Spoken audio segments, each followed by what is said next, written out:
thought it would be interesting to maybe you guys tell your story and let them know any internships, schooling, just some overall tips and maybe just your testimony of how you guys got to be on Bay Area television.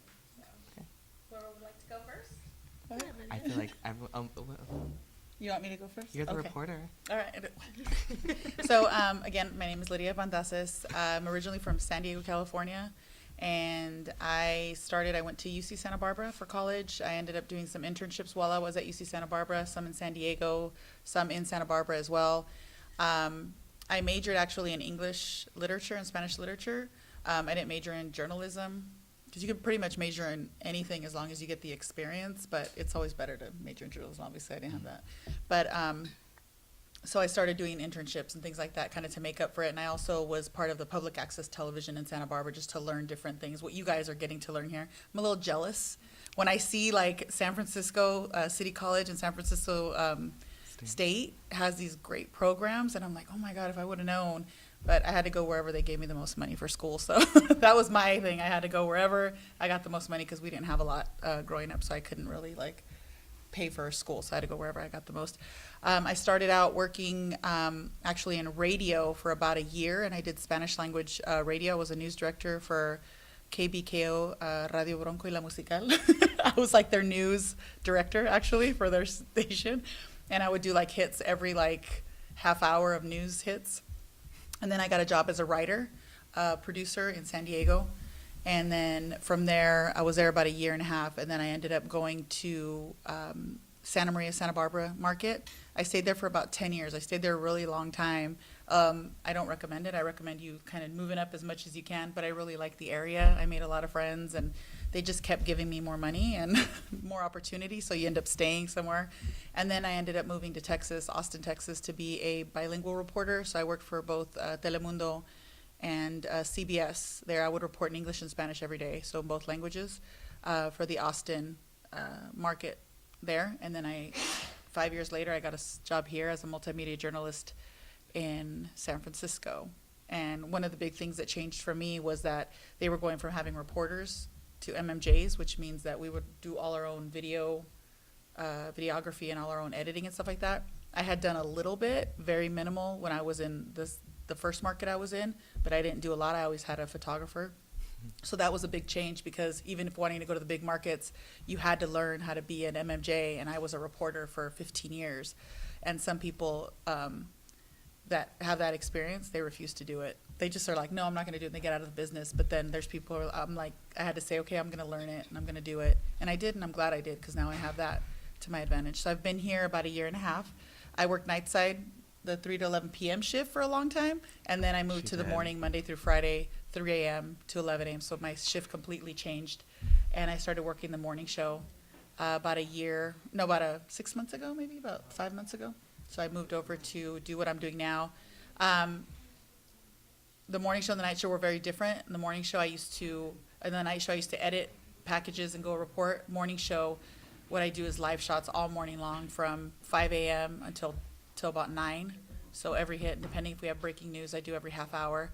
Right now I have a photographer, so I got lucky they hired somebody to be my photographer. So he's like a unicorn in our business. They don't have him anymore. It's and rare. he's awesome, It's and I'm rare. so excited. But he does my live shots in the morning now. So that's pretty much my story. But if you have any questions, go ahead and talk about yourself. You next or me? You can go. Okay, mine's actually really simple and sweet. But hi, so my name is Carlos. I am an assignment desk editor at KRON 4, like I said earlier.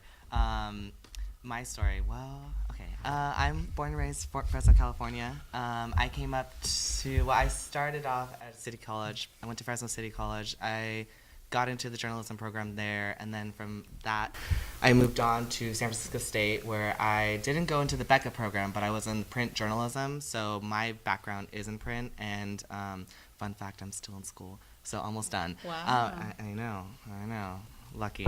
I'm working in a big market.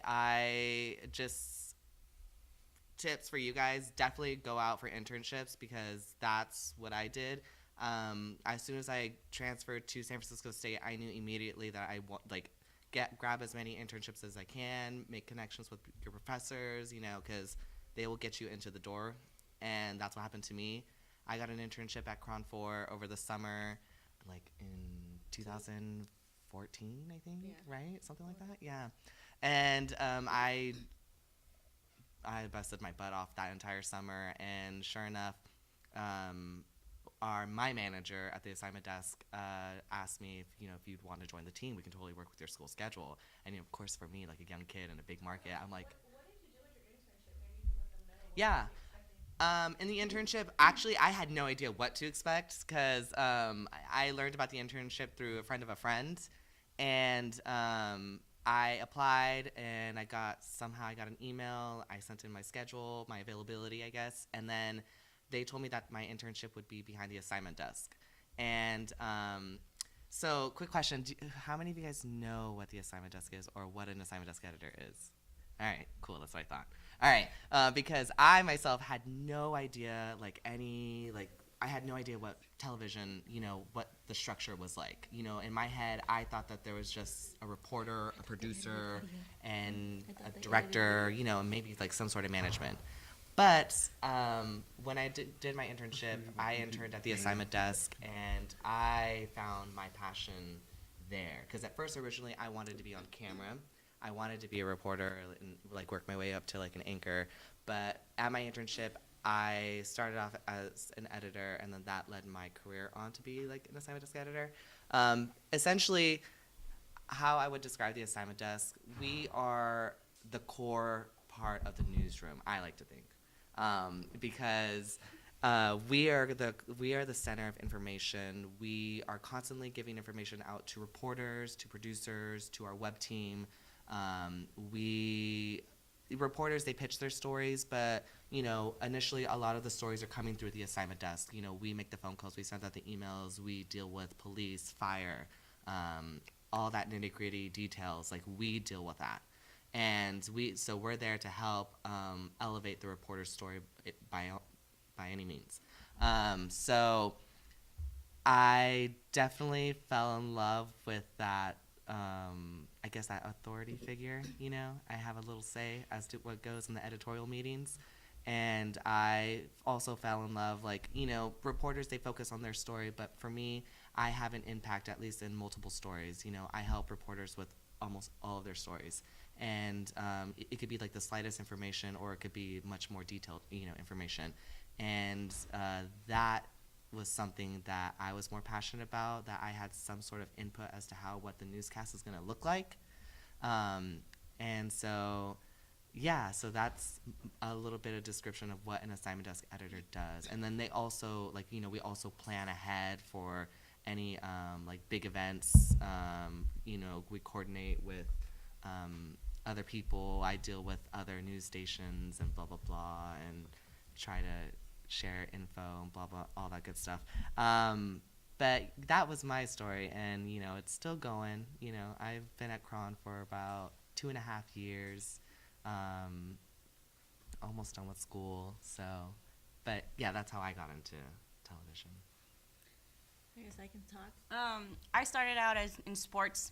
I worked with the Warriors back when they sucked, not when they were good. So it was while I was in college. I think I was a junior in college is when I started interning, and you see those people wearing all black, and they would pull the cables, do the cameras, put all the stuff together, don't talk to the players, all that kind of stuff. If you trip a cheerleader, it's okay. If you trip a player, it's watch out, you're going to get in trouble kind of deal.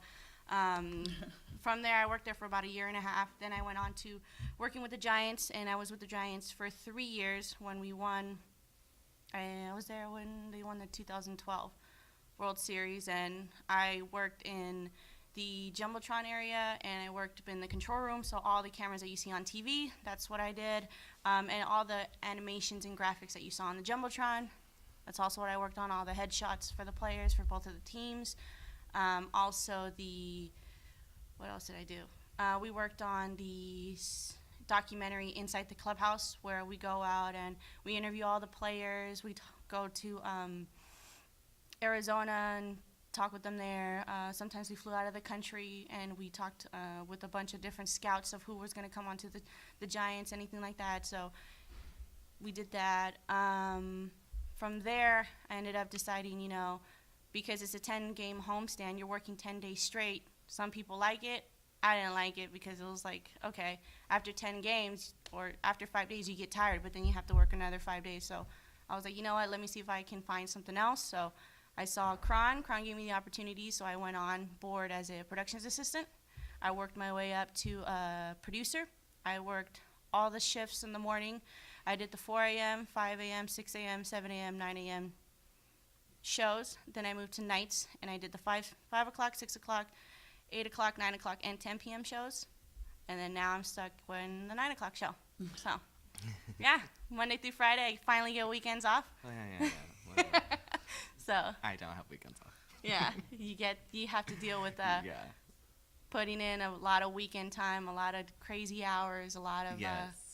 I remember when I was working with the Giants, we had to get up at 6 o'clock in the morning to go interview, Pablo Sandoval, and that interview would last 3 or 4 hours, depending on how we had to set up, put up the green screen, put up the cameras, all that stuff.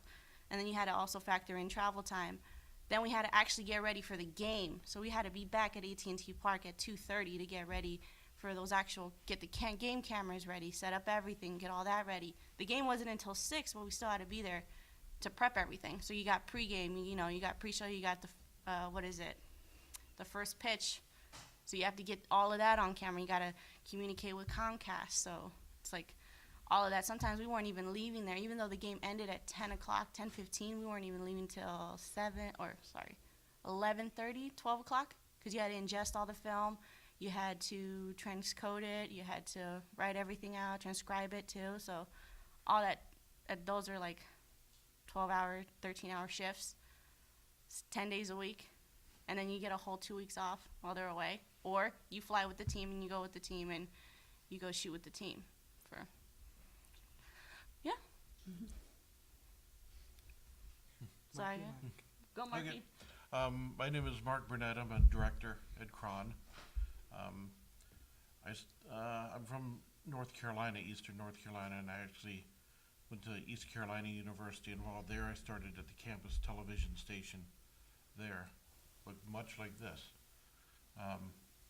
Then while I was working there, I started working part-time at the local television stations, which were pretty small market stations, like 95th, 100th market stations, and I learned a lot of different positions there. Worked at several stations around the Virginias and Carolinas, then went to Miami for 8 years. While I was in Miami, I directed a lot of baseball games. We got bought by NBC, so I started directing some NFL football games for NBC. Then came out here in 1990 to KPIX. Worked there for 6 years doing news and directing Oakland A's baseball there. Then came over to KRON in 1996, and I've been there since then. I direct usually the 8 p.m. and 10 p.m. newscasts. A couple years ago, KRON and 10 other stations in the group became the first stations in the country to buy and own their own drones. So I became the drone pilot. At that time, you had to be a licensed pilot to operate a drone commercially, so that's why I was picked to do it. And I brought the drone there in case we want to see it. I go out with the reporters before I go into work and shoot drone footage with them for their stories. We've got some to show you. Yeah, so that's our studio there. We've got 3 robotic cameras and 1 camera that shoots the green screen there for the chroma key. We don't have camera operators. They're all robotic. They're controlled by the audio operator. You can go to the next one. This is the main screen that I look at. We use what's known as an automated production system. Virtually all the stations in the country now go to this. We were the second station in the country to go to this company's automation system. It's called Ross, is the name of the company, and their system is called Overdrive. We started that in 2006. That's the screen that I have. The producers in ENPS, which is our platform for laying out the stories in the show, put the stories in, then I go in and code the cameras and the playbacks of the servers. What you see there on the left, the little thumbnail, you'll see like, I think a two shot, a bit one, a bit two. That's a pre-show there. So that's telling me we're gonna come up to camera 2. I'm gonna go to server channel 1 for video, server channel 2 for video, then back to 2 shot, then we're gonna fade to black. And I step through it using the space bar, but I've got a bunch of other commands with it also. You can go to the next one. That's actually ENPS there. This is what the producers use to lay the whole show out, with what talent's reading what story, what the name of the story is, whether it's a package, a voiceover, soundbite. Do you guys do any rundowns? So this class is the introductory class for studio. Oh, okay. I also took the advanced class. We have a few people from the advanced class, but mainly this is our introductory class. I'm hoping you guys will take my advanced class next semester. So it's learning how to do the studio cameras and the. This is probably their first time green screen, chroma key, lighting, so you guys are just opening your eyes to everything right now. And we also have some audio people from data class, right? Exciting. Yeah. Audio people, Marky. What? I can't hear you. You're breaking up. Yeah, next one. This is a picture of our graphics set up here. This is another computer screen I watch. I watch about 6 screens at once, plus 4 plasmas, which have about 45 different videos in them. The one on the left are lower third KRONs. They're like name KRONs. The second channel there runs our over-the-shoulder graphics. The third channels are full screen graphics. The last one are animations, opens, and transitions that we use. We're just going over all of these different camera shots and stuff. Okay. How old The board, we're doing something called Copy the Show. You probably remember Cory from like one of the class. They're basically taking a show and copying it. So Saturday Night Live, we're Key and Peele and Breaking Bad, so they just have different roles that they're learning about right now. So Okay. the shop sheets, storyboards, floor plan, there's like scripts, that kind of sheet. Oh wow. I remember when it was that So you can go to the next one. This is a company called Bit Central. This is our server which plays back all of the video in the show. The producer controls this. I have a screen to also watch it. But if you see there on the left, well, you see a little thumbnail of the video. Then beside it, you see like a 1, 2, 4. That's the different channels that they play back in.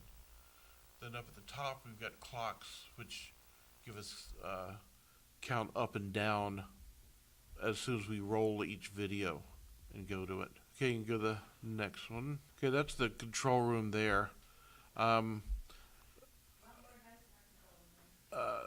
So I sit to just to the left of the production switcher there. We use plasmas. We've got a multi-viewer that the switcher generates all of those different images in each plasma and feeds it to it. So I'm watching the overdrive screen there. To the left of that is ENPS, then to the left of that is graphics. To the right of them is the Bit Central playback.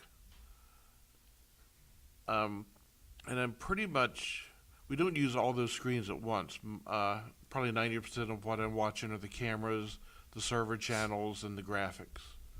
But we also have ones that show us all of our live shots, CNN shots and stuff. That might be it. Sure, if you want to. Sure, okay, so I just want to have our last. Hi, everybody. Our last guest from KRON. The traffic reporter stuck in traffic. Also, introduce yourself and if you could just Sure. tell them your background, maybe your story about how you got into Yeah.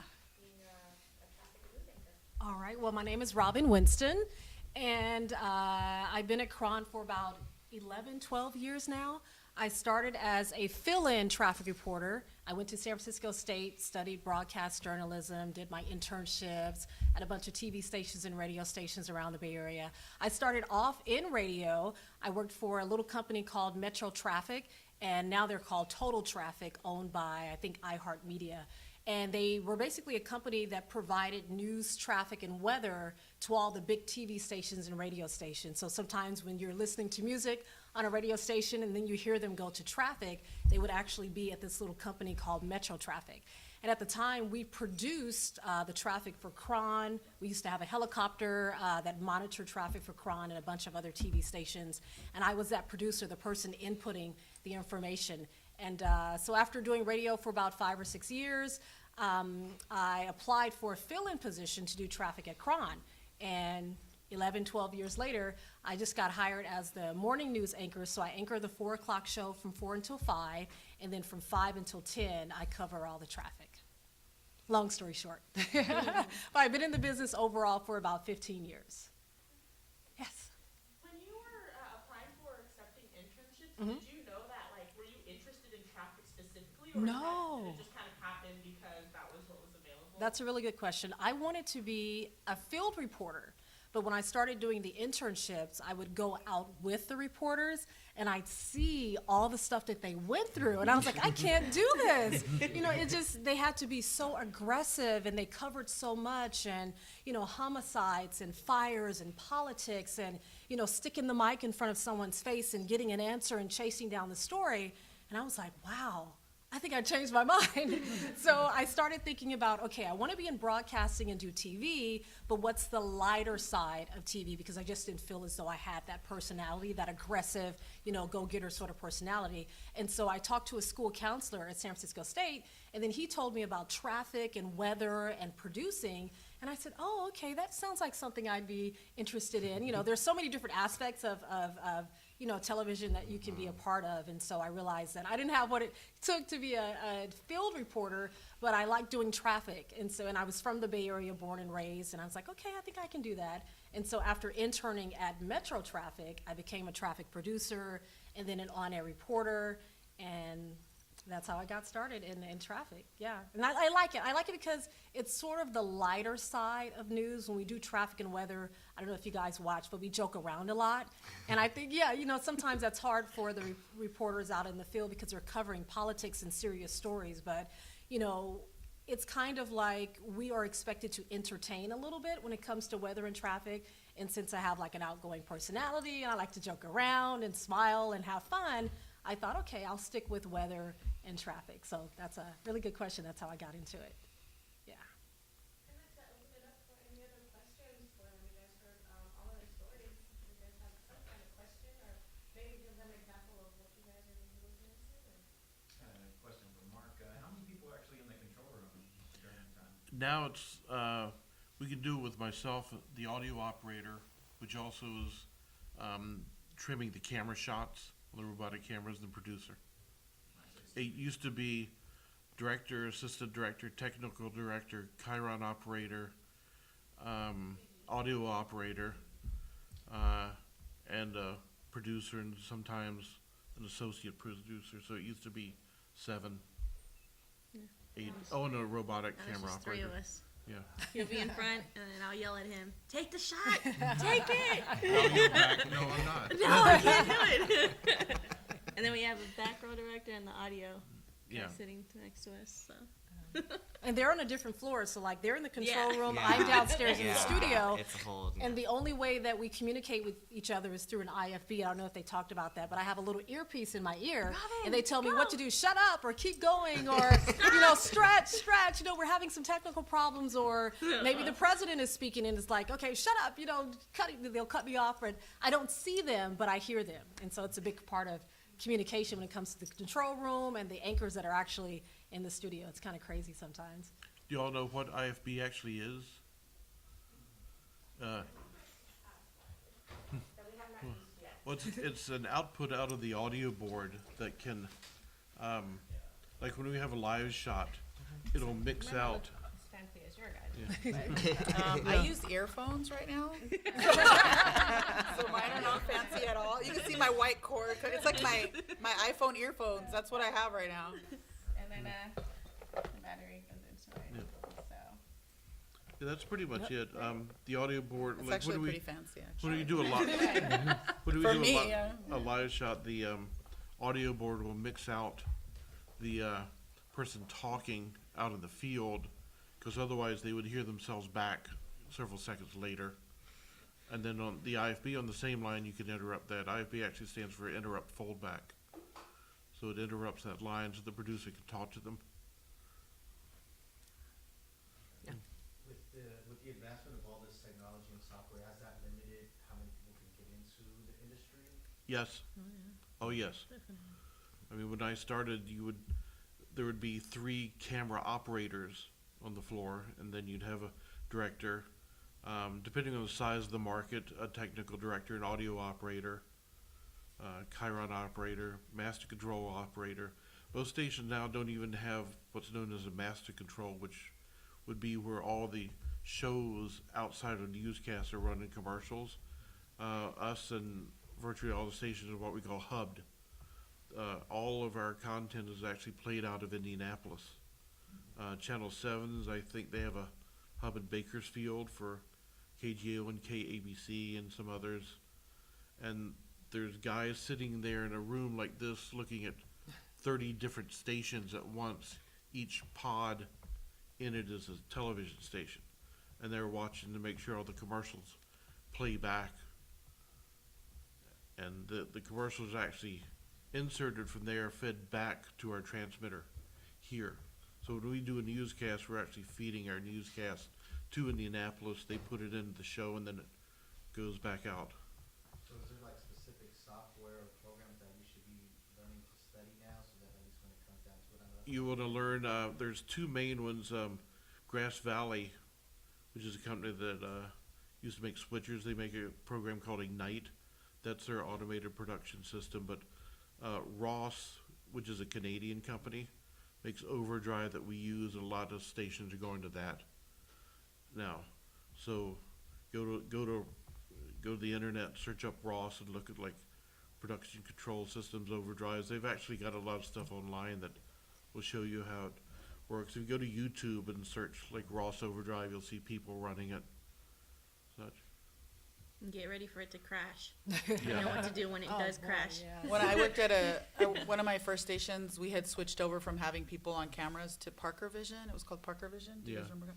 And the cameras would just spin uncontrollably, like just out of nowhere. Like they would just go, and it would be like they got possessed, and we're like, everybody's like, ah. So they would just, and the anchor just had to sit there and be like, okay.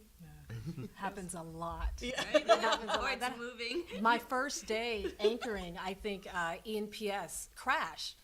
So, anchors are reading a script. And I'm like, good morning, and thank you for joining us. And then poof, everything disappears. And I was like, oh my gosh.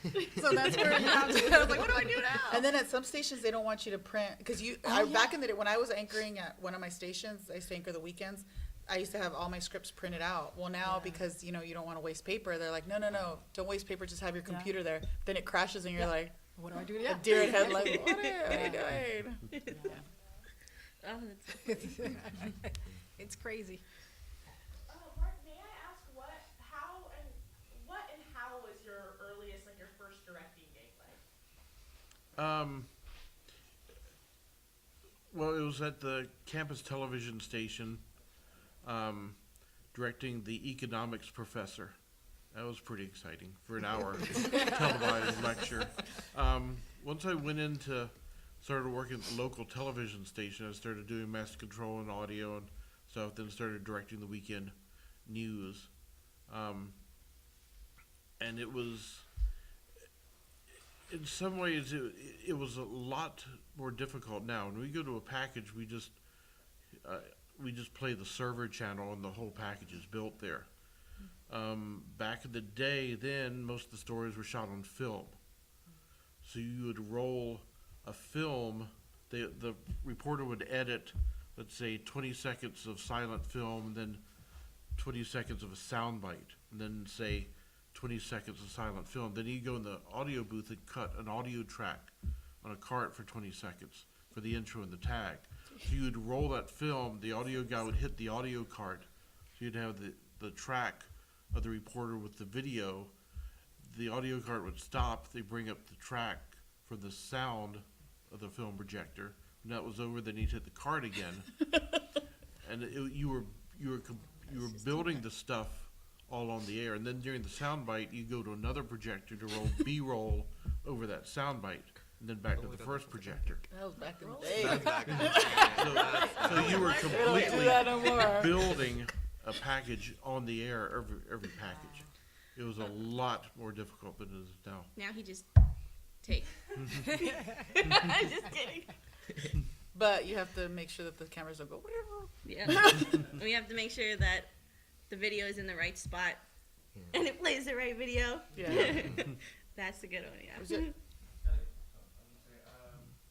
What was your guys' like inspiration behind each of you guys trying to pursue either journalism or broadcast or different things like that?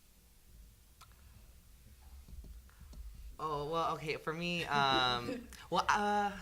okay, to pursue a career in television, I always knew that I wanted to work in television. Yeah. I think if you want to work in television, you have to have some sort of personality. And I always had that type of personality. You know, I was always outgoing and whatnot. And I knew I wanted to work in television when I was in 6th grade. But at first, I wanted to do entertainment, you know, all that good stuff. And I figured I'd probably be good for it. Why not? And then it wasn't until I started, you know, when I went to college and then I started covering actual news and whatnot, I developed a passion in journalism in that sense, in the art of storytelling. And, you know, just dealing with regular people on a day-to-day basis and just, you know, really telling their story. For me, that's something that I developed over time. And, you know, and then when I got that internship and I got that job, you know, that's what I get to do for a living. I deal with random people all the time, but in a great way. So for me, that's how I developed that sense of passion for journalism. I knew when I was pretty young because I would see on TV the people just going out and doing stories and everything, and we watched the news, and I just thought it was like the coolest thing that they used to go out and do all kinds of different stuff. Yeah. And then as I got older, I started to look at the writing aspect. I like writing, so I love telling stories. So my favorite stories are like meeting people and telling their story. It's not necessarily, I do a lot of hard news, I do a lot of breaking news, a lot of crime and all that stuff, but I really like telling like stories of people, like everyday stories of like interesting people. That would be my thing to Like a feature do. story. Like a feature story, but like kind of not so much like just entertainment, but like a fun story. But yeah, I just started watching the news when I was young. I didn't speak very good English when I was young, so I would watch the news and I would like sit there and watch it, and I was like, ooh, I like that. And that's kind of how I started off, and just always started in high school journalism, doing the paper, and that's just what it started out, and just loved it ever since. Me too. Same thing with me. My grandmother and my mom used to watch the news. Like most kids are watching cartoons, and I'm sitting there with my grandmother drinking coffee and watching the news. She started me out at an early age, and now I'm an addict, coffee addict, that is. Yeah. But yeah, just watching the news all the time, and then I started to admire, you know, the people, and I love to write also. So I was thinking, well, how can I combine that with writing? And I was also in the school paper. I was in, you know, the journalism department and would interview students about stories around school. And one day a teacher told me, well, you know, you like to write, you need to start thinking about, you know, what you're going to pursue in college and what you're going to actually study. And that's when we started touring stations and applying to colleges. And I was like, okay, this is it. But it's, I think, you know, we all have that story in common where you kind of just know, you know, it becomes like a passion and an interest, and you start pursuing it. And then when you actually get in the business or in school and start doing internships, you kind of figure out, you know, what it is that you want to do. Yeah. I started in around middle school. My middle school had a morning news station where they just told the little, oh, and for lunch we're gonna eat chicken nuggets and this. Oh, that's and then, cool. And then we also had a documentary class where we actually filmed like Romeo and Juliet or Hamlet, and it'd be like a group of 5 of us, and we would get together and get the old-fashioned cameras and VH tapes and all that kind of stuff, and put that together. And also my mom, she used to work at Univision, so I'd see her and how she used to deal with all the reporters and all the traffic people, and when it was like breaking news, and she'd go all crazy, and I'm just like, oh, okay, it's breaking news, you're not going to be home, got it, you're going to be working late, all right. So it's like you kind of see it, you're kind of around it, or even if you're not around it, you get into the environment, and then you start feeling your niches, because I was never good at directing. I can tell you right now, I sucked. So I give them a lot of credit because I tried it, and in all the classes, I'm like, I don't know what I'm doing. I'm good at telling you what to do. Like, this is what I want, so put it on. But trying to put it up there and press all those buttons, I couldn't do that at all. Same in front of the camera, I'm like a moose in the headlight. Boom, I see the light go on, and it's like, okay, it's a wrap for me. It does not work. I think it's deer in the headlights. Not Whatever. in the Moose, headlights. deer. I'm a moose. It's a different. Come on, director. Get it with it. Deer. But yeah, so you end up being a family with all these people because you're constantly with them and you're working with them, and it's like you kind of see what they go through, and we're always in each other's ears all the time. All the time. All the time. I'll be in the control room. Carlos, what's this breaking news going on? Do you have it confirmed? No, Cory, I don't. I'm working on it. I'm calling the police right now. They're not getting back to me. Yes. Or like I'll be in Lydia, where's your shot? I'm putting it up. It's not working. The DeGiro cracked out. I'm like, oh, Yeah. So we don't have Jesus. live units now. We have live units now. We don't have, well, we do have live trucks, but it's almost like a dinosaur. Like people don't use it. We have the guy that works with me. He actually uses his live truck. He does. Yes. Oh my gosh, It keeps you're breaking, the only but when it works, he uses it. When it works, He's really good at it. He's a really good photographer. And so, but we have live units. So it's a little box that transmits live, but there's always a delay. So it always looks like we're doing this. For, like, they ask us a question, it always looks like we're like staring at the TV for like 2 seconds. And 2 seconds in TV time, it looks Is like a I'm like, I don't. It's like, go. It almost like I look at myself and I'm like, oh, I hate that delay because it looks like I'm almost thinking like, what are you saying? It's the funniest thing ever. Yes. I'm like, oh. But yeah, so we have the live unit. The DeGiros actually use a cell phone system. If you look at the box up, Yeah. it has 4 little cell phones in it. So the Did 4 of them, when they operate in pair, will give us an HD. They have an quality 8-second signal. delay. So you'll be like, so how you doing today? And I sit there Oh, like, I'm doing okay. Yes. I just sit there like that. It's horrible. We try to minimize the delay. Yeah, we but try for to a while kill it's it. like, what? So next time you guys see me if you guys ever see me on the news, I'm just sitting there like, she can hear them. It's just late. Yes. Yeah, Yes. because they all use They those. Yes. all have the same But when thing. they use the trucks, like when my photographer uses the truck, I can hear them right away. Yeah. So that's why I can talk to them like regular. If it's the box, it's like they ask me a question, I sit there staring at them for like 2 seconds until they're done in my ear because it's a late delay. So yeah. Cory, when you were a production assistant, what exactly did you do for KRON 4 then? I did everything. I ran scripts. I worked on the assignment desk editor, which I didn't like. I don't know. I just having to find stories, having to call PIOs and having them, don't talk to us, don't call us. Oh, yes. People I'd can also- be mean. Not People- mean, but they just don't want you to. People can be They're not really mean. They rude. just don't want you to They bother don't want them. to talk to you. Both. Working in All of news, that. you have to All develop of that. some sort of like tough skin to Yes. work in this Yes, industry. yes. You Don't just take have to. anything personally. Yes, don't take anything personal. And I don't, when people shut their door in my face and tell me like get out of here or whatever, I'm like whatever, because it's not my like it's nothing to do with me. It has to do with what they're dealing with at the time. So I have to understand, look, that person went through something traumatic or that person's dealing with something, so I need to give them their space. Yeah. So I get it. I'd probably do the same thing, you know? Yeah. Yeah. So I have to realize, it's not me. It's because somebody's dealing with something and I'm sitting there asking them questions. Like, it's kind of annoying, right?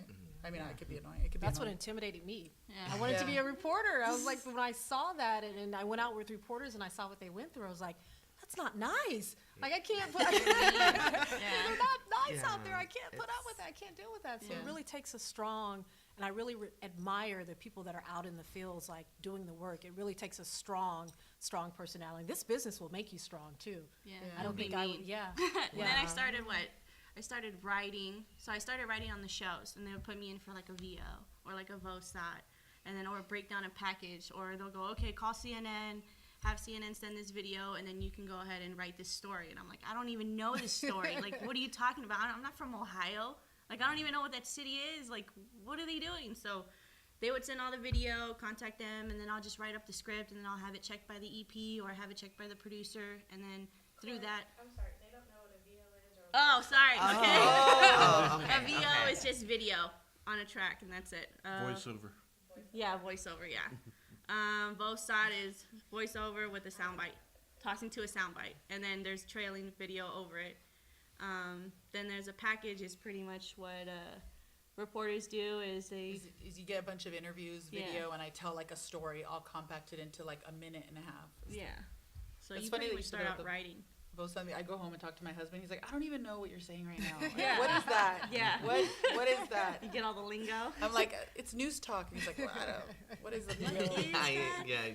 He's like, What's an explain that. You start picking up on that. Yeah. This is for, I guess, Lydia and Cory, or everyone. Did you have, like, how much development of your thick skin did you have to go through? Like, was it a process, or do you have to come in generally kind of being pretty hard? No, it was a process. For me, it was a process. Still a process. It is It still is a a process. process. But I remember it was my second day of interning, and I was second day of interning, and I remember I helped set up the story. This was, I guess, in the summer season. It was fire season or something like that, and we were trying to shadow. I forgot what fire department. I think it was like San Ramon. And because they were gonna do some like test burns like out in the hills or whatever to prevent any like sort of wildfires from happening. And I set it up. I spoke to the PIO, whatnot, and of course, in typical news fashion, sometimes breaking news happens. And so the story that you assigned that reporter to, well, their story is completely changed. And so I remember my manager told me, "Hey, can you call and cancel that story?" And I was like, "Oh, okay." And and I was really like speaking a lot with this PIO chief, and I remember I called her, and she was very standoffish about it. And like I said, this was my second day of interning, and that's when I sort of knew that don't take it personal. She's probably just a little mad because she spent a lot of her time setting this up so our news crew can come. I know, I'm totally sorry. Don't yell at me. But that for me was sort of like a learning point where, sometimes people are going to yell at you on the phone. It's okay. Just get over it. But that was, for me, my second day interning. And then ever since then, I got used to it. I know when I started calling the reporters, when I first started, nobody knows who you are. People don't even see you. Like, we don't even see Robin and Lydia at night because they're gone at 11. We come in at 2. I don't think I've ever seen you Yeah, before. I never. So it's like our shifts are different. I went on the desk and they're like, "Oh, call so and so and see if they can get their package in." I go, "Hey, can you get your package in? Who is this?" And I go, "This is who are you? Oh, wow. Where do you even work?" And I go, "Oh my God, like I'm so and so. I do this." And they're like, "I need to talk to a real assignment desk editor." And I'm like, "Okay, fine." I know I just started, but all right, I guess. And then another one, what was it? Did I say? I didn't say that, did you? No, not you. Teresa did. She's Teresa like, or then "Who she are called and you?" I go, "Crash Bar." And she goes, "Who is this?" And I go, "Hold on one second. May I ask who's calling?" And she goes, "Don't you know who I am? I'm on a deadline." And I was like, "Oh my God, I'm so sorry." It was like crazy. Yeah. And then also, so the anchors go through your scripts and they read everything. And a lot of times they completely change your scripts all because they don't like a word, they don't like how you phrased it, they don't like how you wrote anything. And to me, it's like, when I first started writing, I'm like, my writing's good, my writing's fine, but when you get anchors and people that are constantly changing your script, you start thinking about how your writing is, and you're just like, oh, well, why did they change it? Maybe they didn't like the way I wrote this, or maybe I'm not as good as a writer as they thought it would be, or it just makes you feel bad, like, oh, they're constantly changing your toss, or this and that. Then you start developing like, oh, they're just changing it to how they're gonna say it on the air. Right. Yeah. Yep. This word is a lot easier for one person to say than this person. This person is completely comfortable. Like Pam breaks down every single word. Every single word. Grant changes it and calls people folks and guys and all that kind of Everybody stuff. has their own style. Yeah, everybody has their different I style. dabbled in writing for a little bit in the newscasts, and you sort of learn how People talk. Yeah, how people talk and how anchors have different styles, and like you should know who you're writing for. Exactly. Because then that can change the way you're gonna write that script. And then they'll call you, wow, what do you mean by this? I don't know what this is. You gotta change it. Yeah. Oh yeah. What is B7? I don't understand what that is. Yes.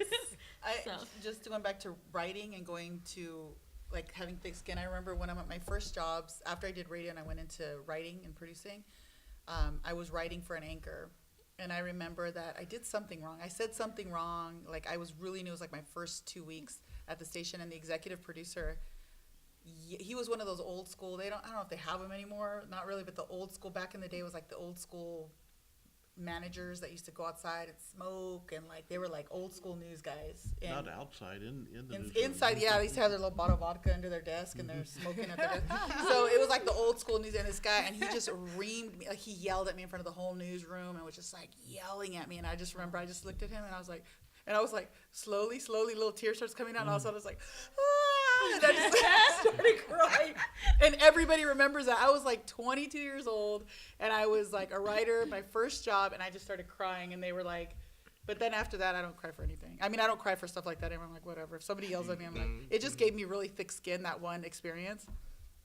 But I was like, all right, whatever. Because they'll tell you, like, if this is bad. Because you have to remember, the people that go on air, everything's going to rely on them. People see them in the stores. People like, oh, you said this story wrong. You had wrong information. It's like, well, no, the writer wrote it, the producer approved it, and then it goes all the way up from there. And the last person that's reading the script is going to be either the anchor, or the traffic person, or anything like, or the reporter. Yeah. So at the end of the day, it's their face on camera, not the people that are behind. They don't care about us behind the camera, you know. So it's like that's why we want to make sure that we're sending out the right information. It's said completely accurate, and at the same time, you say it the way you want to say it, the way it would come off comfortable. I was wrong in that. I did something wrong, something really bad. But I remember that's how my thick skin, like after that, somebody would say something to me, I'd be like, whatever. Like I don't ever take anything personal, but that was it. I think that was one of the things I remember where it was like after that, my skin got super, I was like, I'm not gonna. It's just another day in the newsroom. Yes. Right, newsrooms are crazy. Yeah, they are. As for all of you guys, I know you guys all said that this job can be pretty stressful at times. So I was wondering, like, what do you guys do for like self-care, and outside of work, do you guys even watch the news? No. I don't know. I have my moments. I have my moments. I will sometimes be on Twitter all the time because that's where, like, you know, everyone nowadays is on Twitter, and especially like police and fire departments and everything. And that's where usually I find stories all the time. So once in a while, I'll be going through Twitter and I'm like, oh, that's a good story.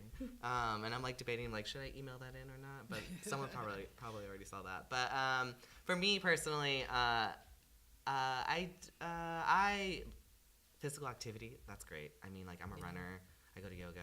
I mean, and whenever I can hang out with my friends, because, like, we have odd schedules, and a lot of my friends are Monday through Friday, 9 to 5, so that doesn't really help out, you know?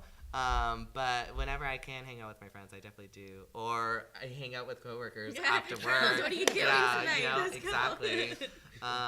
So, yeah, it's always great to have that balance of having a social life and then also a news life. I know with me, that's why I got out of sports, was because I really wanted to be the fan. You know, and when you come into the sports atmosphere, you can't be a fan.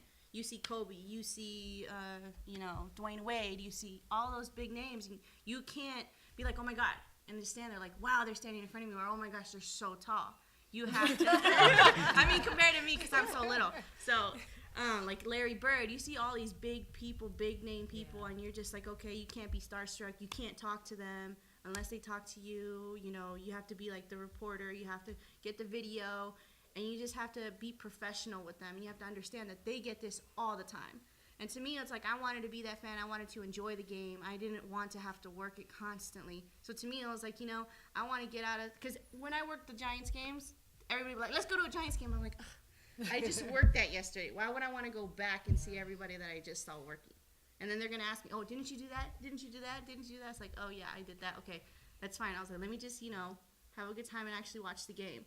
And that's when they're just like, oh, you know. But then there are people that love it, that completely love it and love being there all the time. You know, go to the World Series games and all that kind of stuff. But for me, it was like I actually wanted to be a fan and enjoy all the games. And, you know, go to a Warriors game and actually sit there and not have to worry about, is the shot okay, or is the lighting okay, or did you get the shot, or worry about a player running into you. Like, what was it? Monte Ellis landed on me back in the day. And he hit my camera, and I was like, God dang it, there went my shot. But, hey. You know, but you know, you get to see all those different kinds of things, and I kind of got out of it so I can experience that. And news to me, it's like I can leave Friday, not watch Saturday, have a good time Sunday until Sunday night. Then I'm good, get up to date on all my stories, and there we go. Yeah. I think it depends what kind of day I'm having. Some days I'm like, I go home and I watch. Some days I'm like, I'm done with this. You know, like if I have a bad day, I don't want to watch the news or anything, but. you know, I always go back to, it's kind of like an addiction a little bit. You watch the news and you're like, oh my gosh, what's going on? And you go on Twitter, and I like to watch the other stations because I like to see what they're doing. And I'm like, oh, and sometimes, like, if I'm off, we'll have a story. Well, you know, a lot of places have the same story because we have breaking news. I'll be like, who's covering it better? And I'll be like, who's got this? Who's got that? Oh, we didn't get that. Somebody better, you know. I do. I go back and forth, and I'm like, oh no. But if I'm working that story, I don't want to know because it's, you know, it affects you because if you know somebody has something that you don't, I get really like, not competitive, but I get really like, oh my gosh, I got to get that if they Oh no, don't. I'm exactly the same way. That's how it is at the assignment desk. It's the worst. Why did they get that? They got that interview. Hold on. And then you see it and you're just, But to kind of relax, like, I cook a lot. I do. I cook so much. So. I noticed some schools are starting to add virtual reality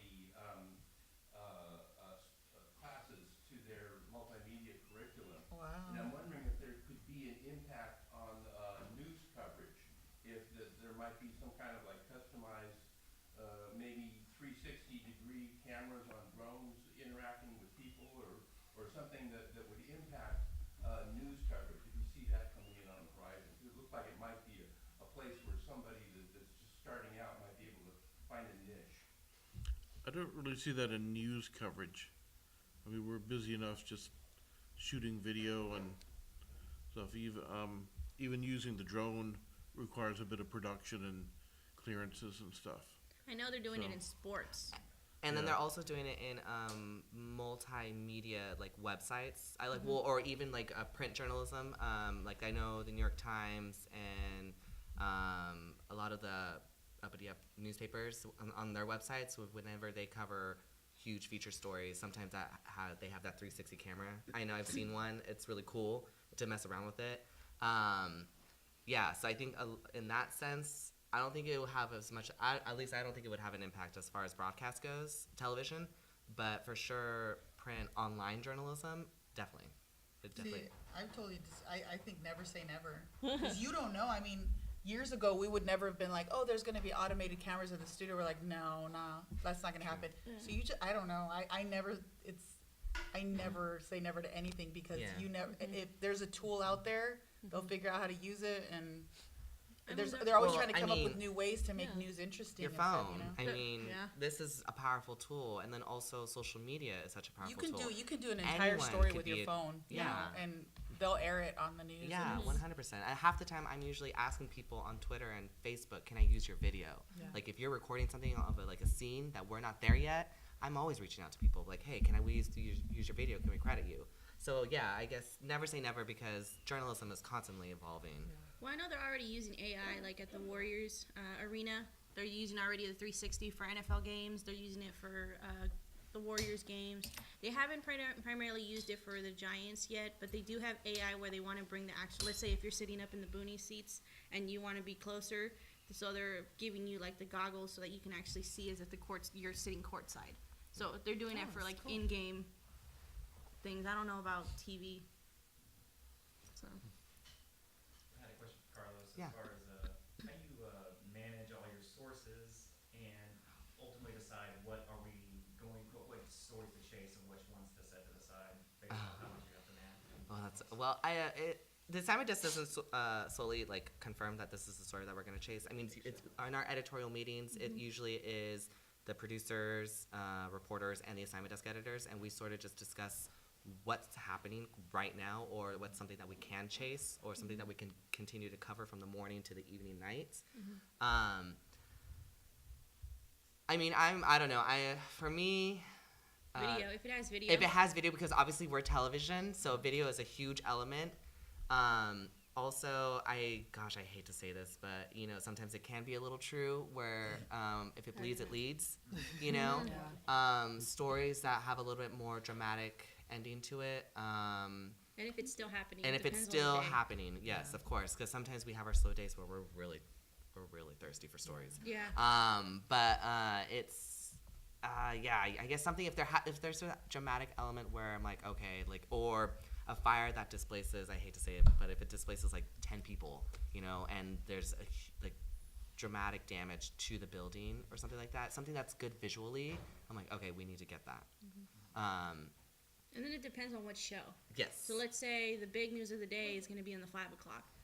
whatever's news at 5 o'clock isn't probably going to be the lead at 9 or 10 o'clock Because that's it might be already over and 4 done hours with. old. Yeah. So you're looking at whatever's happening right then and Yes. there, that kind of deal. Yeah, I mean, it's, yeah, like I said, it's pretty sad, but I mean, like, we deal with a lot of death. So, stuff like that, you know, that's something that, you know, like, oh gosh, like, we do a lot of, like, candlelight vigils. Yeah, and in the station, we see a lot of stuff all the time. Yes. That you guys never see. Yes. We see a lot of nasty stuff. Yes. Yes. We have a feed of 4 channels of CNN, so when there's something happening, we'll see stuff that isn't broadcast. So Yeah, or like, mentally, we go through seeing a lot of stuff. yeah, and like we get, well, at least the assignment desk, we deal with a lot of like stringer videos. I mean, we've seen I don't- people get shot. We've seen people Yeah. get burned. We've seen Yeah, people I mean, get I run see, over. I see body Run over by bags, body trains bags, and, you yeah. all of know. that kind of What's stuff. kind of the deciding factor of what gets onto air and what doesn't? Well, We don't show There's people rules actually. that- yeah, we don't show. Yeah, Yeah, yeah, there's yeah. rules. People- There are rules. There's rules to follow that you can't, you know, show certain things. Yeah, we don't show people actually getting shot if we Yeah. can. We, Yeah. So we have to slow it down yeah, or stop it or pause it. all the stations have an agreement where we don't cover Golden Gate Bridge suicides. Yeah. Yeah, No Because there's you about don't one cover every week. suicides. Yeah, you there. got one all the time. Yeah. Mhm. So basically, you don't show any graphic, Content. Yeah, Yeah. yeah. If you Like want there's certain guidelines to things we can and Yeah. can't show, especially because the FCC they'll FCC they'll They'll fine fine you. us and stuff. Yeah. We can't do it. like if you want to see it, you can see it on the web. There's Yeah. no FCC code for that. So yeah. I think I accidentally showed Oh something. No, I was covering a traffic story. It was a high-speed chase. The guy that they chased from like Fairfield to Vacaville, Oh, and you it got the ended up on crash. 80 Oh. and in Berkeley. And so I was looking at the traffic camera, and I noticed the traffic wasn't moving, and so they shut down the whole freeway. And I was thinking, oh, there's a Caltrans camera right there at the scene of this police activity. So I like opened up the Caltrans camera, the control room took it live, and then we saw like a cloud of smoke. And what I didn't realize was it that they were, it was a shootout between the guy that they were chasing and the police. But because it was like a Caltrans camera, it wasn't as clear as if we actually had a reporter there. And I was like, oh, well, I think this situation is over now, and this is a high-speed chase. So we kind of got off of it really quick, but I've done that by accident. And the guy did die later on, but it wasn't my intention. We were just looking at what I thought was a traffic incident, but it instantly turned in to a huge breaking news story. Yeah. And the Oh, guy and had a that's another- shootout. Yeah, that's another thing. Breaking news changes everything, your whole yes. life. It sucks for producers yes. because you spend 5 hours putting a show together, Yep. and then in 5 minutes they're like, "Oh, there's breaking news." Yeah. That throw your rundown out, and I'm Yes. like, "Oh my Yes. god, And really?" especially because it's, oh gosh, because you know I'm the one that has to make the phone call first, and so I am calling PD or I'm calling the fire department, and I'm trying to get them, and you know they're like, and they're getting calls from 7 other media companies too, and like they don't want to talk to anybody, you know. And so whoever gets the information first, it's really competitive, like Lydia said. You know, you sort of get competitive because you want to get the information confirmed first, the actual confirmed factual information that you can go with first. And so it disrupts the Do producer's we lives have it? because Do we have it? you know, and it also disrupts my life too because I'm like, okay, good, we have our story, our reporters assigned, and then like you said, like what is a deciding factor? Breaking news. If it's a big story, I'm gonna call whoever's closest to that, and I'm gonna be like, yo, you gotta go here because we're hearing about like an armed robbery. There's a police standoff. It's still going. Police are on scene. This is the location. Make your way there now. So it can happen just like that. It becomes the show. Yes. And then the show is being written and produced as you go along, Yep. as opposed to having everything ready before the show Yeah. starts. And then she's you gotta know? let the directors know Yeah. what's That's also getting a headache changed. to both Yeah. of us. Yeah. Yeah. But it's, in a way, breaking news is actually easier, easier, but for the it- directors it's- because yeah. we just well. we just take things as they come to us. Like we'll be on some video, the producer go, we're gonna go to Lydia live next. Yeah. So we go to the router that Some Lydia's in, directors and we take just it easier and than we, others. just, and we go to it. And we get pizza. Yeah, we get free Yes, food, we get pizza. free food all the time. I didn't get any We don't get pizza. any of it. Right? I was like, Like, my whenever pizza. it's like election night and like breaking news and everybody's like, they're like, order pizza for the newsroom. I'm like, we're out here in the rain. I'm like, I don't have any pizza. Meanwhile, I'm sitting there watching them, like, pizza in the newsroom, everybody. There's food for everybody. actually And I'm get like, a not lunch. everybody. Yeah. Huh? When you actually get a lunch, Yeah. Oh, that's the best. gosh. You know? I'm always eating at my desk. I know. Okay, do we have Yeah, this? do we have this? Or always looking for the next story. I'm always eating in my car. There is no lunch break. There Yeah. is no lunch Yeah, break. I come in at actually. 3, the show ends at 10. There's no lunch break. I'm running to the restroom. Yeah. So you kind of have to eat during commercials. Commercials, maybe a minute, maybe 2 minutes. So, you know, it can be really intense sometimes. You're hungry, you know, you're thirsty, you're sleepy. Yeah, you have to use the restroom. If you want to go into gotta this, eat. you won't get lunches. Yeah, Yeah, no lunch. you might as well almost- say goodbye to holidays. Yeah. You'll work Yeah. every holiday. You'll work most likely a morning shift, Yep. 4 a.m. to noon, or you Yeah. work an evening shift like I do, like 3 till midnight or something. Weekends. Yeah, weekends. Yeah. So, Well, there is an upside. I know you guys have won some prestigious awards. You might want to tell them about. Corey. Yeah, I won an Emmy last year. It's my 3rd one, and then Nice. Just the third one. It's just the No third. big deal. it's my first one in news. awesome. I won 2 with the Giants for the documentary filmmaking when I was actually in college. So Oh. when I was a junior in college, when I first started as a productions assistant, is when I won my first one. I was helping shoot video, just basic things, basic writing, and because I was part of the staff, they included me on the award. And then the next year we won again for a different documentary, and I was graduating. I was still in college, and I was graduating that same year. But and then last year is when I won it for breaking news for the deadly ghost ship fire In Oakland. in Oakland. Where you guys were at. Yeah. And then what else? When I was working with the Giants, I also got when we won the World Series, I got a ring, so I have one of those. Yeah, that's pretty much it. Yeah, but let's talk about the ghost ship, our coverage. What about the coverage? Well, I mean, I don't know. Did you guys have any questions about that? I mean, how, like, the process of winning an Emmy or something? Yeah. Did you guys get emotional during that? Yes. When During you the see- coverage? Like, During the coverage or... yeah. Yeah. Yeah. Oh, yeah. For me, the most recent one was the Yountville. Oh, yeah, I got very I emotional. got emotional during at Ghost that. Ship Really? because it was, Yeah. Well, actually, I also got a little emotional with North Bay Fires, too.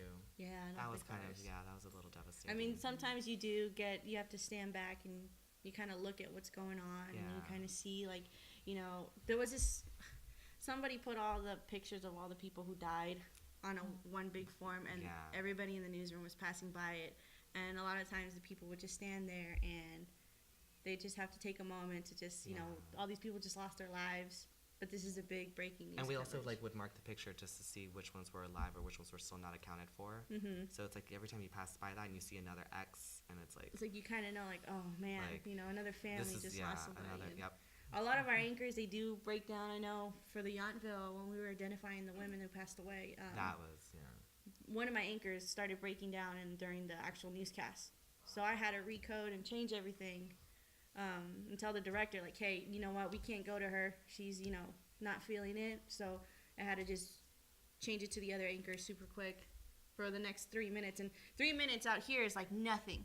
Oh my God, 3 minutes in the booth, you have to fill 3 minutes. That's like eternity because it's like only one live shot is only 2 minutes. Like voiceover is only 30 seconds, and all that time accounts for what time you actually have to be out to break. And it's you kind of take a moment to just be Yeah. quiet, stay quiet, Yeah. and kind of see everybody. Well, we have about 10 to 15 minutes, so anyone who has questions, please get them in now, and maybe they just stick around. And Mark has a drone, you might want to show you guys. So who has not really asked a question, please, now is time to raise your hand. I noticed that it's essential to actually learn almost everything in the news field. Yeah. Have an idea of at least something. And Yeah. me personally, I'm more focused on directing and producing. That's Mhm. what I aspire to be. Okay. Being Yeah, that's great. Student here. I just want to know if you guys had any suggestions for the future, since you guys have a lot of experience and you definitely see the future going somewhere. Mhm. And for a student like me, what would you suggest me work towards or do in a certain way so that I might have a better Yeah. chance? Besides hard work, of course. Yeah. but, Mhm. anything that you would point out so that it would make more sense to me. Um, learn the automation systems if you can. If you want to direct. Yeah. If you want to direct, you've got to be able to compartmentalize and be able to watch the servers, the graphics are right, the script is at the right place, the live shot's ready. You got to watch a bunch of stuff at once. And you can't like flip out doing it. Yeah. Okay. Stay calm. Usually Be the bad calm. directors flip out because they don't know what to do. You've also always have to give yourself an out, something to go to. If you're going to a live shot and it suddenly dies, you can go to their package, maybe get a live tag after it or something. If you go to video that's wrong, you've got to have a camera to go back to that anchor on to protect yourself. So think about, being able to watch a bunch of stuff at once, always playing. When I'm directing and we go to like a package or something, the first thing I say is we're back out to camera 3 on Steve. I'm prepping everybody for the next event, which may not even be for a minute and a half. But in my mind, I'm also prepping myself in case this package, the server suddenly dies, I know what I'm going to. I know for a producer, starting your internship, Yes. getting your feet in the door, just even starting as a PA. If you don't even understand like what you want to do yet, if you just want to start feeling everything, get in there, and then you'll see what your niche is, what you like. I knew I didn't like directing. I knew I didn't like assignment desk editors, and I was like, I don't like being on camera. I like, telling them what to do. Like, what am I supposed to do? I like, putting everything together and, getting the rundown clear and concise. I'm very organized. If, find what sticks out to you, what you enjoy doing, and see Yeah. where you're able to find that in the kind of position that you want.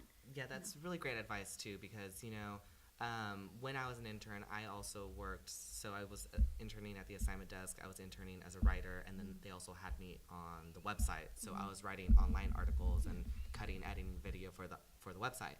So, and for me, like I told you guys, I had no idea what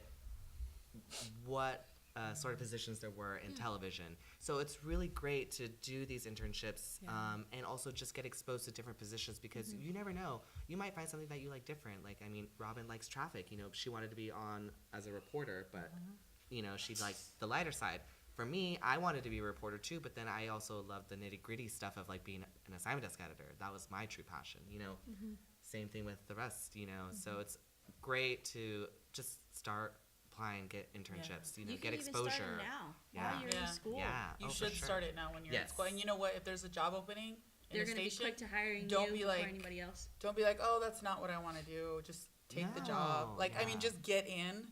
Because once you're in, like, I know people who want to be reporters and they're like, oh, they offered me a PA position, but I don't want to be a reporter. It's like, well, you're going to have to wait a while. You might not even get into the business. You got to get in somehow. Yep. Yeah. And once you Thank get you. in, the fact that Carlos is still in school and already working as an assignment And he's editor been on there for station, 2 years. Yeah. that's amazing. Wow. He could go and be He a can go reporter if he wants to in a CNN, year and he have can a go to go New York, wherever he he can go anywhere. wants. Yeah. Because he's already done the assignment editor stuff and had that, experience. So And don't discount smaller market stations.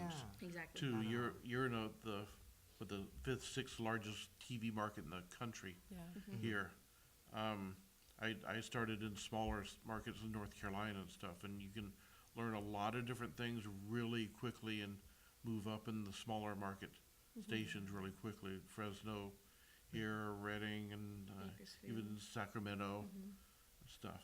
And also another good thing too. I obviously this is my first market, but from people who I've worked with that worked in smaller markets, it's also a little blessing to work at a smaller market, because if you make a mistake, you're learning. Right. So Yeah. it's not as intense as making a mistake in a bigger market where they already expect you to know what to do.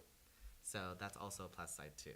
And repeat your internships. Like, I didn't know until a counselor told me that some schools allow you to take an internship class more than once. Oh, yeah. And I when did that is your key Yes. to getting your foot in the door at the TV station. And when you're there, don't just do your hours. Like, I remember sorting mail and running scripts, but I didn't make connections. I didn't talk to the anchors. I didn't talk to the reporters until like my second or third internship. And I was thinking, oh, well, I have to make the most of this. So when you are interning and they give you specific things to do, find that reporter or anchor in the newsroom that's willing to sit down and talk with you one-on-one, or that will allow you to go out into the field with them. Oh, yeah. I mean, it's not going to cost you anything, but maybe a couple of extra hours. Say, hey, can I go with you? But you need to see what that person is doing all day. You need to make sure that they remember your face in the newsroom, because when a job does roll around, they'll look to you and hire you as opposed to someone who's a complete stranger. There are thousands of resumes and applications in those news directors and managers' offices and desks. You have to make the most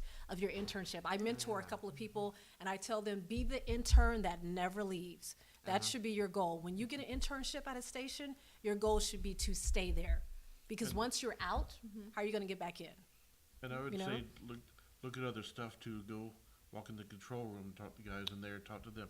Yeah. Go back to the sales department. Yeah. You might like Everybody, sales. yeah. Follow a sales Yep. guy around. See, because you'll learn a lot from them, because they Yes. know how to analyze all the ratings and how to read them, and what demographics are watching Yeah. this and that, and those drive the style of a lot of the newscasts. Yeah. Stuff. Ask them to mentor you. Ask someone, can you be my mentor? I'm getting ready to graduate. I don't have a job. Can I email you from time to time and ask you questions? That's a connection that you have at that station. And learn more than one skill. Like, everyone wanted to do something specific when we first started, but in this business, they are laying people off left and right. We all do so many things. I did traffic, but I also had to do weather because we lost a weather forecaster, and then I ended up becoming an anchor, which I never thought that I would actually do. So learn multiple skills. If you want to write, that's great, but you should be able to direct. If you want to be a director, also know how to be a producer. If you or just want to be a producer, maybe also learn how to go in the field and report and collect information. Learn how to use that camera so that if someone gets fired or sick or pregnant or they're out on maternity leave, that's when your opportunities come up. When someone's on vacation, or they just don't have enough people, and you may be skilled in one particular area, but someone needs a couple of days off, and they may say, hey, can you do this?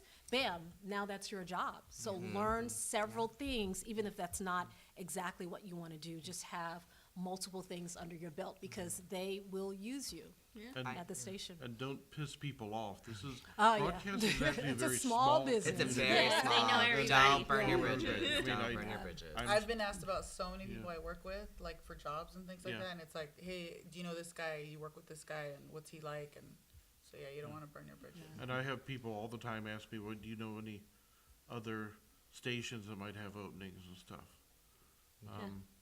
I know people in networks. I know Katie Corrick, I'm good friends with her, Susie Culver, who works at ESPN and stuff.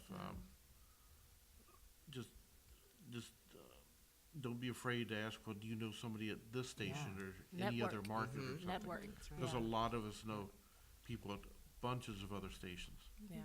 And I agree with what Robin said. Make sure you're the intern that never leaves. Our internship, when I was interning, I was probably only there to stay for 4 hours. Yeah. I would stay 6, sometimes 7 hours, That's it. and then I would go to my other job and then work nights. Yeah. And sometimes you just make those sacrifices, but it ends Yeah. up being a great sacrifice Yes. because I never even knew that I would get a job out of it at the end, and I'm still in school. So, It's amazing. yeah. That's As key. a full-time student, after school, I would go and be an intern at the Giants, and then afterwards, I'd have my part-time job at KRON. I had no weekends off. I worked 7 days, all of that kind of stuff, just Yeah, back but and forth. now you're making $500,000 a year. Oh my God. And carrying 3 Emmys. Yeah, she has a little trailer at the station. Shut up! She pins them from her ears and wears one around her neck and just walks around the station Like a all gold the chain with time. the Emmy at the bottom. Yeah. Oh, man. Questions for our guests, anyone? On what you just said, how did you manage doing homework and all that time? Oh, God. How do you fit in writing a paper into all of that? Red Bull. Just do it. No. I mean, I pretty much scheduled everything. Everything I had planned out. Okay, from this time to this time, I have to do this. And if I don't finish this in time, I'm going to be stressing out during my internship because I can't even write. I can't even take anything out for my schoolwork because I'm going to be working with doing this. I'm going to be on camera. Yeah. I'm managing game for 4 hours, or I'm, working with this athlete for these amount of hours. And, I'm not going to get home until this time. Sometimes I stayed up till 2 in the morning, 3 in the morning, just trying to finish a paper. Yep. But and then I'll be at my part-time job from 6:30 in the morning until 2, and then from 2:30 to 3, that was my drive time to get from San Mateo all the way to San Francisco for the game, and then from 3 to 11:30. That's when I was at the game the whole time. I'm like, oh my God, when am I? Everything was on a schedule. If 5-page paper is due on this day, I need to get that done, and I need to get it done quick so that I can go to my internship and know that I'm there 100%. Yep. If they need me for anything, I'm not over here. Like, there were people that were trying to do their homework at the internships, and it was just like, they're looking at you to help them out. You're not there so that you can just do your homework. You're there so that you can learn. They're giving you the opportunity to come in and see what they do for a living and see if that's what you want to do. I mean, if you don't want it, you're easily if you don't want to do it, you're easily replaced. They'll find somebody else that can do it for you. You know, and it's mean to say that, but It's true. that's the truth. They're going to be like, okay, you don't want to be here? Fine, go. The door's wide open. We'll find someone else that can replace you in 2 seconds. Going back on the internship too, that's something just came into my mind. You know, you can get an internship, but if they have you, you know, running scripts or getting coffee or doing something like that, something real petty, start asking questions. Yep. Start asking questions so you can ask for more work to do, because then they will remember you. Yeah. You know, Yep. because I've heard of some of my classmates that have had internships and they're pretty boring. And You you don't know, get any. A lot of people don't get and anything you're not getting out that of it. experience. Yeah. You're not getting anything out of it. Yeah. We had a girl, she was a PA. She used to work, I believe, for Phoenix, ASU. And she ended up she was an internship for one of their departments out there, and she ended up going to Rio with one of the reporters. Wow. Because the reporter liked her and liked what she was doing. And he's like, you know, we're going to go do the Olympic coverage. Why don't you come with me? That's You're helping awesome. me out. And so she was out there doing the Olympic coverage with one of the reporters, which was actually pretty cool. Another one at KRON, she was a PA for maybe 6 to 8 months, Ashley, or a year. And she ended up putting a reel together at work. On her days off, she'd come on over on the weekend. She put a reel together. She's now working in Santa Cruz. Yeah, she's As a reporter. And we see her on TV and we see her on the CNN feeds, and I'm like, oh my God, she was just a PA like 2 months ago, and now she's on air. So it's crazy how easily you can go from one thing to the next, and just by networking within the business and stuff like that. Yeah. Yeah. Well, I just wanted to, before everyone takes off and the class is over, they'll probably stay for a few minutes, so if you guys want to talk to them, I know Mark brought his drone, so anyone who's interested in talking to Mark about his drone or anyone on the panel, but let's just give them a nice